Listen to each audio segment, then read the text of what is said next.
আর বন্ধুরা বান্ধবীরা আমি এই যে একটা কাতলা মাছের কালিয়া করছি, মানে সরষে ইলিশ করে আমি কাতলা ইলিশ করছি। এটা ভাজা হয়ে গেছে, মাছটা তুলে নিচ্ছি। আর বন্ধুরা কালকে একটা বলতে পারিনি আপনাদের, দারুণ ব্যাপার। কালকে আমি চিংড়ি মাছের বিরিয়ানি করেছি, এত সুন্দর, কিন্তু কাল কারেন্ট ছিল না বলে কিছু আপনাদের দেখাতে পারলাম। এই দেখুন মাছ ভাজা হয়ে গেছে, মাছটা তুলে নিয়েছি, হালকা ভেজেছি, ভালো না, গরম হয়ে গেছে। দুটো কাঁচা লঙ্কা আমি এই যে একটু সর্ষে, আদা, কাঁচা লঙ্কা বেটে নিয়েছিলাম, ওটা তেলে দিয়ে দিচ্ছি।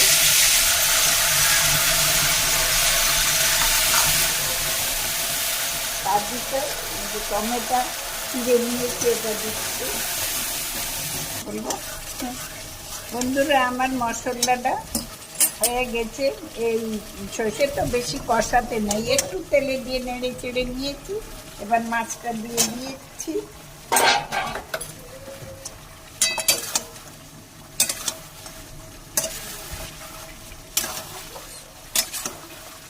সুন্দর খুশবু বেরিয়েছে, এত সুন্দর।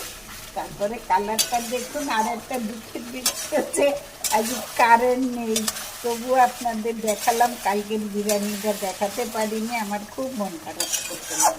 এত সুন্দর খেতে হয়েছে, কি আর বলবো। আজকেরটা দেখুন, এরকম রান্না করে খাবেন।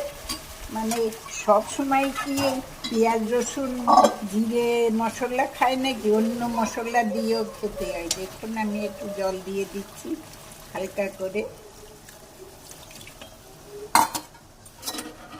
এবার একটু নেড়ে দিচ্ছি।